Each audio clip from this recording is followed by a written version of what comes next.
Aja nganti besok dadi tuwa tuwas mung kari ampas.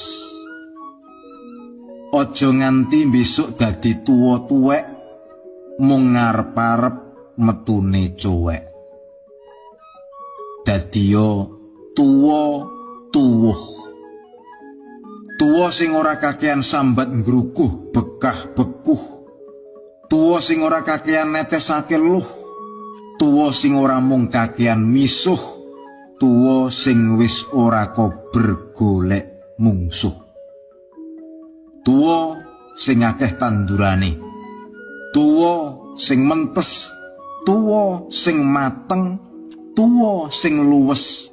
Tuwa sing lempeng. Mung wong tuwa sing saguh tuwuh sing bakal nggayuh derajat luhur. Mung wong tuwa sing mentes sing pantes diguroni. Sebab nganti saiki guru kuwi tegese digugu lan ditiru. Dudu wagu tur saru.